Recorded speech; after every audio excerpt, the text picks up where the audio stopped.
first of all, the PCR test is not COVID-specific. Kerry Mullins developed it. He said it was never to be used to test for a specific virus. You can find anything you like with a PCR test. So it's not COVID-specific. It's set at different labs, set it at different cycles. I don't know if you know all about that. Yes, well, yes, because I tested positive at a moment when I wanted to go on a very important overseas trip. But then they tested again and I was negative. Yes, and it shows was explained how unreliable it is.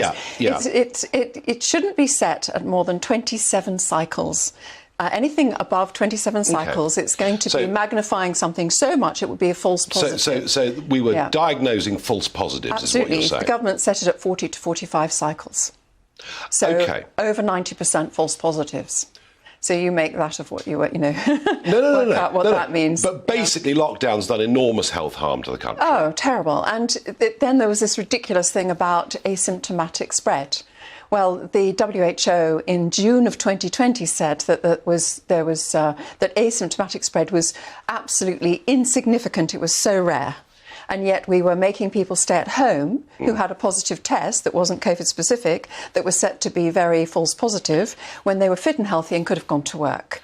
So the whole thing has been very mismanaged, There is a huge COVID outbreak, if we believe the tests. Which could be treated.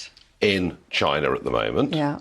Oh, and yes, that one. We're seeing the first signs today of government beginning to tell us. I mean, let me put this to you. Yes. If somebody has got the sniffles, does it make sense, perhaps, for them to wear a face mask on public transport? No, none whatsoever. There are over 100 studies that show that face masks don't work. They, if you know those blue ones that everyone's wearing. Yeah, the cheapo ones. The cheapo ones that we wear in theatre when we're doing operations.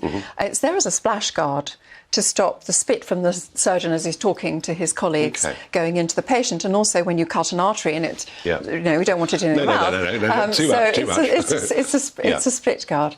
It doesn't stop germs. The holes in those are 600 microns. Each hole is 600 microns, and the virus is 5. So what you're saying then is, as we approach a winter, where there's going to be, by the looks of it, a lot more flu and a lot more COVID, the government, if they're going down this route already, it sounds to me like they've learnt nothing. Exactly.